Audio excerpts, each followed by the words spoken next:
Hello दोस्तों, आज मैं आपका स्वागत करती हूँ अपने चैनल अनिबा स्टडी पॉइंट में। तो दोस्तों आज हम डिस्कस करने वाले हैं सेल के बारे में, जो क्लास 9 का इंपॉर्टेंट चैप्टर है।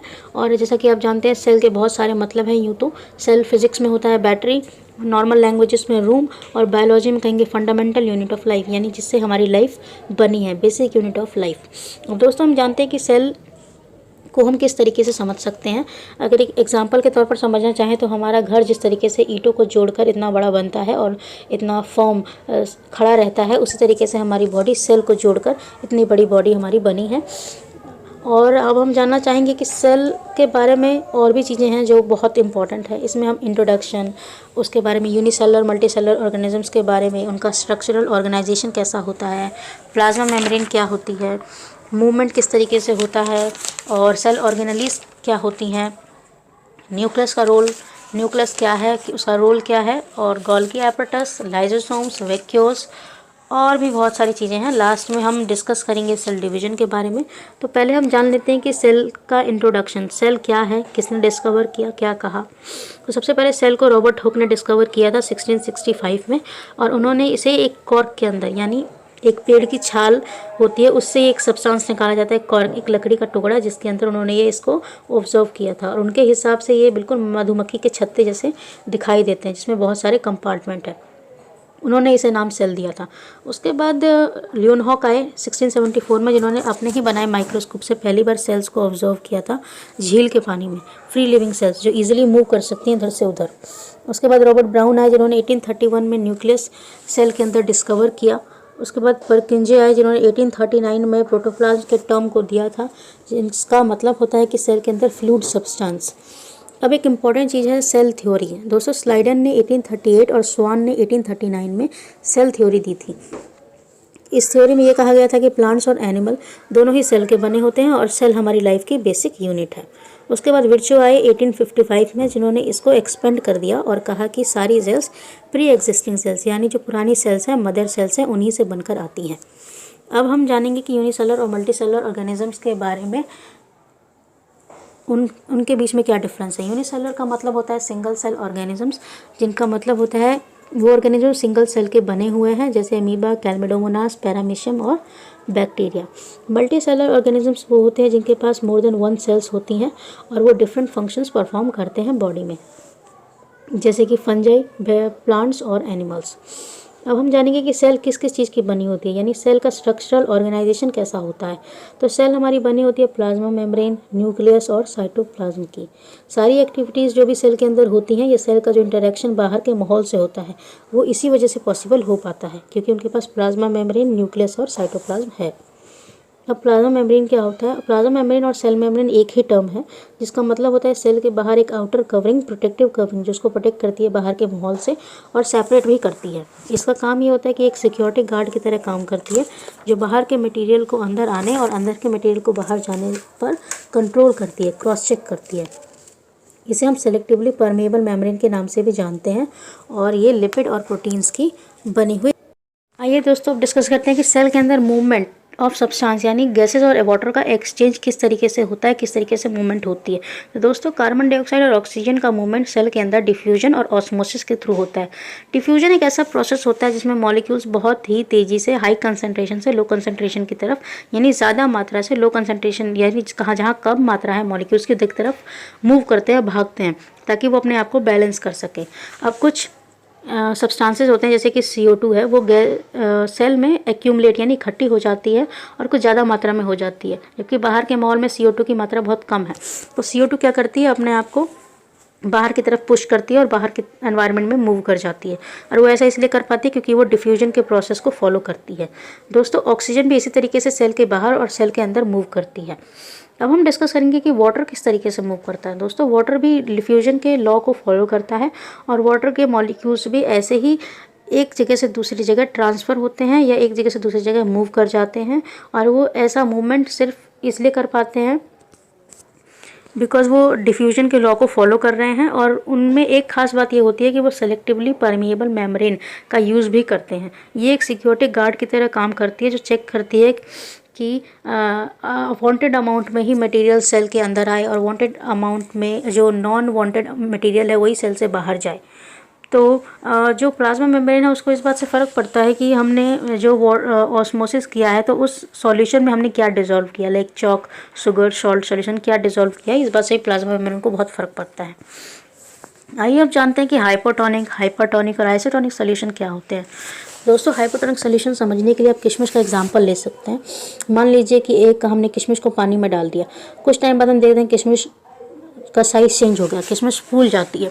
तो ऐसा इसलिए हो पाता है कि क्योंकि किशमिश के बाहर का जो माहौल होता है वहाँ पानी बहुत ज़्यादा मात्रा में होता है, जबकि किशमिश के अंदर का जो माहौल है वहाँ पानी बहुत कम मात्रा में है। तो बाहर से पानी अंदर की तरफ मूव करने लगता है और सेल स्वेलअप हो जाती है, इसे हम हाइपोटोनिक सॉल्यूशन बोलते हैं।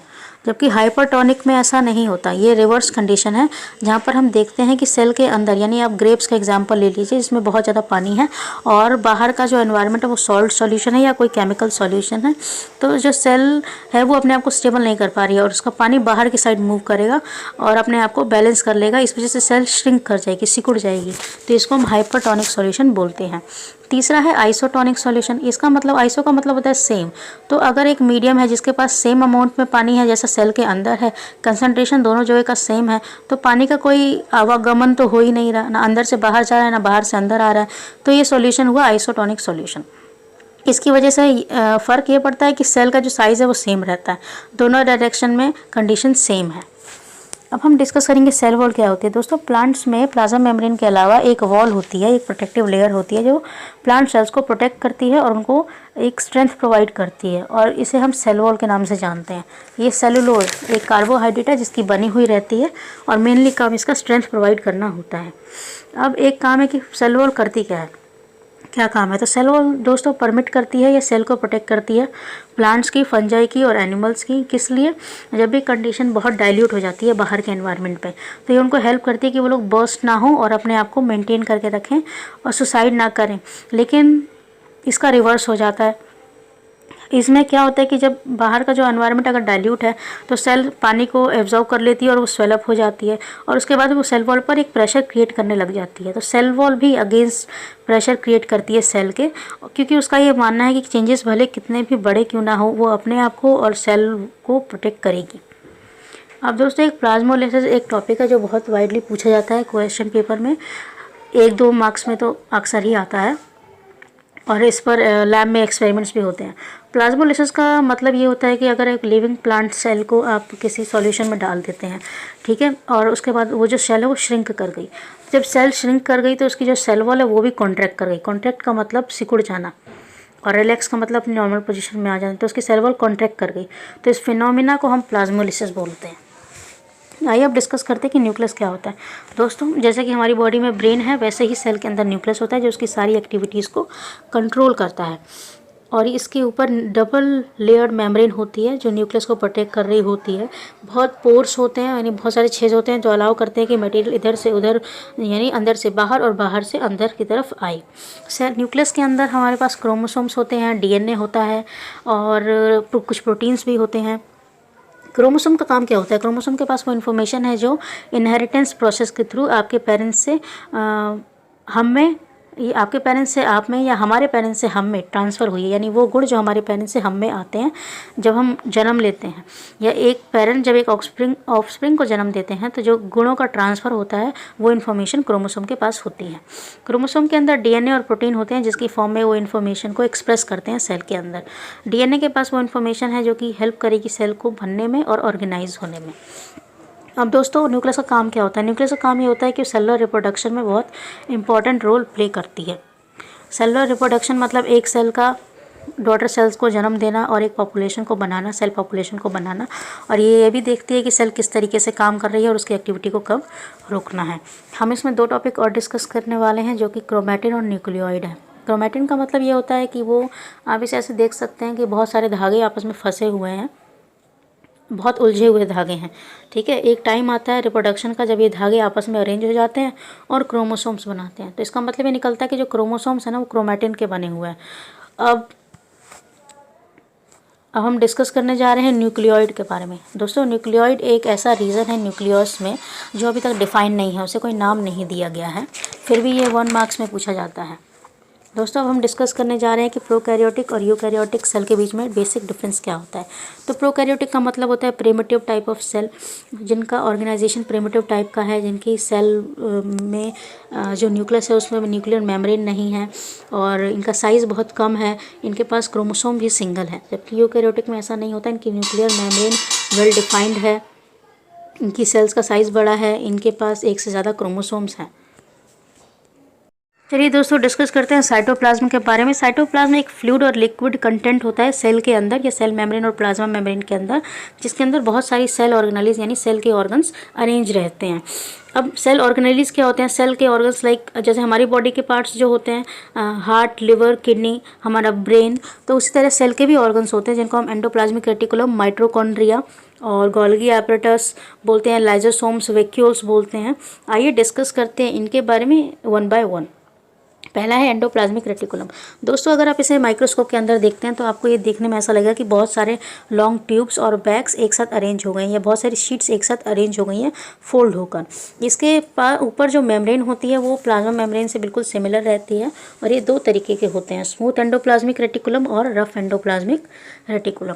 रफ एंडोप्लाज्मिक रेटिकुलम हमें माइक्रोस्कोप के अंदर बहुत ही देखेंगे तो हमें ऐसा लगेगा कि उसके अंदर बहुत सारे पार्टिकल्स उससे जुड़े हुए हैं और उन पार्टिकल्स को हम राइबोसोम्स बोलते हैं। राइबोसोम्स का काम ये होता है कि वो प्रोटीन को मैन्युफैक्चर करते हैं। जब भी प्रोटीन मैन्युफैक्चर हो जाता है तो उसको अलग अलग टारगेट्स पर या अलग अलग जगहों पर सेल के अंदर भेज दिया जाता है जहाँ सेल को उसकी ज़रूरत होती है। अब स्मूथ एंडोप्लाज्मिक रेटिकुलम जो होता है उसका काम ये रहता है कि वो फैट के मॉलिक्यूल्स और लिपिड को मैन्युफैक्चर करे सेल के लिए। कुछ लिपिड और प्रोटीन्स जो होते हैं वो हेल्प करते हैं कि प्लाज्मा मेम्ब्रेन को बनाया जाए और इस प्रोसेस को हम मेम्ब्रेन बायोजेनेसिस भी कहते हैं। दोस्तों एंडोप्लाज्मिक रेटिकुलम का काम ये रहता है कि ये ट्रांसपोर्ट करता है उन मटेरियल्स को जो राइबोसोम्स बनाता है अलग अलग रीजन में सेल के, साइटोप्लाज्म में और साइटोप्लाज्म एंड न्यूक्लियस में। इसका ये काम भी होता है कि साइटोप्लाज्मिक फ्रेमवर्क भी प्रोवाइड करता है सेल को ताकि बहुत सारी बायोकेमिकल एक्टिविटीज़ हो सके। अब हम डिस्कस करेंगे गोल्गी एपरेटस के बारे में। दोस्तों गोल्गी एपरेटस को फर्स्ट टाइम डिस्कवर किया था कैमिलो गोल्गी ने और इसको आप अगर देखते हैं माइक्रोस्कोप के अंदर तो ये हमें वेसाइकल्स की फॉर्म में दिखेगा जिसके ऊपर मेम्ब्रेन रहती है और इनको हम सिस्टर्ने कहते हैं बायोलॉजी में। और इनका कनेक्शंस एंडोप्लाज्मिक रेटिकुलम से डायरेक्ट होता है। इनका काम ये होता है कि जब भी एंडोप्लाज्मिक रेटिकुलम किसी मटेरियल को बना लेती है, ये प्रोटीन मैन्युफैक्चर कर लेती है, तो गोल्गी एपरेटस उस मटेरियल को पैक करते हैं, डिस्पैच करते हैं और अलग अलग टारगेट्स पर भेज देते हैं। इनका काम ये भी है कि ये स्टोर करेंगे, मॉडिफिकेशन करेंगे, पैकेजिंग करेंगे प्रोडक्ट की वेसाइकल्स की फॉर्म में और लाइजोसोम्स की फॉर्मेशन भी करेंगे। दोस्तों आइए डिस्कस करते हैं लाइजोसोम्स के बारे में। लाइजोसोम्स वो स्ट्रक्चर होते हैं जो हमें सैक जैसे यानी छोटे छोटे बोरे या छोटे छोटे बैग जैसे देखने को मिलते हैं और इनका काम ये रहता है कि इनके पास डाइजेस्टिव एंजाइम्स होते हैं जो कि रफ एंडोप्लाज्मिक रेटिकुलम बनाता है। ये एक तरह का वेस्ट डिस्पोजल सिस्टम है जो कि सेल की हेल्प करता है कि वो क्लीन रह सके, साफ़ सुथरी रह सके और फॉरेन मटेरियल और वेस्ट मटेरियल से फ्री रह सके। फॉरेन मटेरियल जब भी बॉडी के अंदर एंटर करते हैं और कोई फूड मटेरियल एंटर करता है या पुरानी ऑर्गेनेलीज है जिनका कोई काम नहीं है जो डेड हो चुकी हैं, तो लाइजोसोम्स उनको छोटे छोटे टुकड़ों में बांट देता है। लाइजोसोम के पास डाइजेस्टिव एंजाइम्स होते हैं और वो इसीलिए ऐसा काम कर पाता है। जब भी एक सेल पुरानी हो जाती है, डैमेज हो जाती है, तो लाइजोसोम्स अपने आप में ही फट जाता है। तो इस वजह से जो उसके एंजाइम्स होते हैं वो उसी की सेल को डाइजेस्ट करने लग जाते हैं और इसीलिए लाइजोसोम को suicide bag of the cell कहा जाता है। अब हम जानेंगे माइटोकॉन्ड्रिया के बारे में। दोस्तों माइटोकॉन्ड्रिया को power house of the cell भी कहा जाता है। इसके पास दो मेम्ब्रेन की कवरिंग होती है और जो बाहर की मेम्ब्रेन है वो पोरस रहती है, जबकि जो अंदर की मेम्ब्रेन है वो बहुत ही अंदर तक फोल्ड रहती है। तो इसका फ़ायदा ये रहता है कि जब एटीपी यानी एनर्जी के मॉलिक्यूल्स बनाए जाते हैं केमिकल रिएक्शन के थ्रू, तो ये बहुत बड़ा सरफेस एरिया प्रोवाइड करती है। अब जो एनर्जी चाहिए बहुत सारे कामों को करने के लिए लाइफ में, वो माइटोकॉन्ड्रिया बना के हमें देती है एटीपी की फॉर्म में यानी एडेनोसाइन ट्राइफॉस्फेट की फॉर्म में।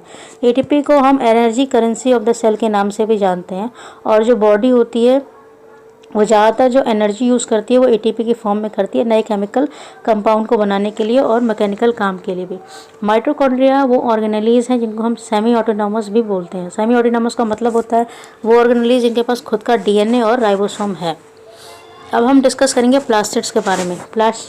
प्लास्टिड्स वो पिगमेंट हैं जो कि प्लांट्स के अंदर प्रेजेंट रहते हैं। उनका मेनली काम होता है प्लांट को कलर प्रोवाइड करना। ये दो तरीके से होते हैं, क्रोमोप्लास्ट और ल्यूकोप्लास्ट। क्रोमोप्लास्ट वो होता है जो कलर प्रोवाइड करता है प्लांट को।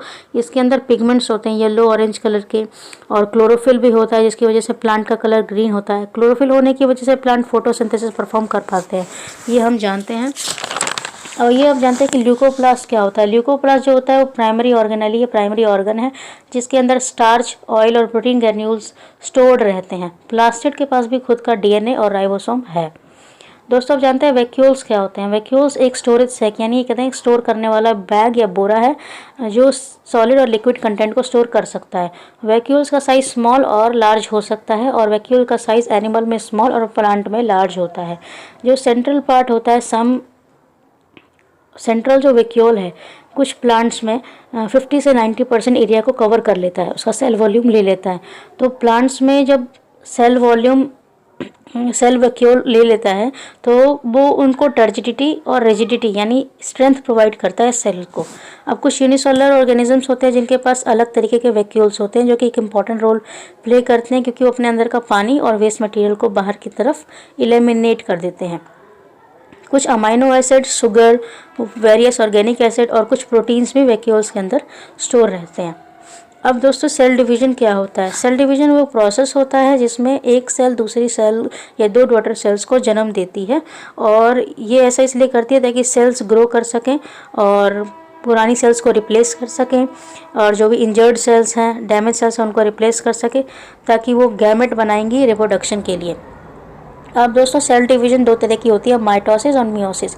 माइटोसिस डिवीजन जो होती है इक्वेशनल डिवीजन के नाम से जानी जाती है। इसका मतलब ये होता है कि जब भी एक सेल दो नई सेल्स को जन्म देती है, एक मदर सेल डॉटर सेल्स को जन्म देती है, तो मदर सेल्स के अंदर जो क्रोमोसोम्स का नंबर रहता है वो एग्जैक्टली सेम आइडेंटिकल, यानी दो डॉटर सेल्स के अंदर भी सेम नंबर ऑफ क्रोमोसोम्स पास होते हैं। लाइक मदर के पास 46 क्रोमोसोम है तो दोनों डॉटर सेल्स के पास भी 46 ही जाएंगे, जबकि मियोसिस में ऐसा नहीं होता। मियोसिस को रिडक्शनल डिवीजन कहते हैं। रिडक्शनल का मतलब होता है जब भी एक सेल दो सेल को जन्म देती है, एक मदर सेल दो डॉटर सेल्स बनाती है या चार नई सेल्स बनाती है, तो दो को इंस्टेड ऑफ दो, या ये कहेंगे कि जो नंबर ऑफ क्रोमोसोम है वो हाफ होकर जाता है, यानी 46 है तो दोनों डॉटर सेल्स के अंदर 23 होकर जाएगा।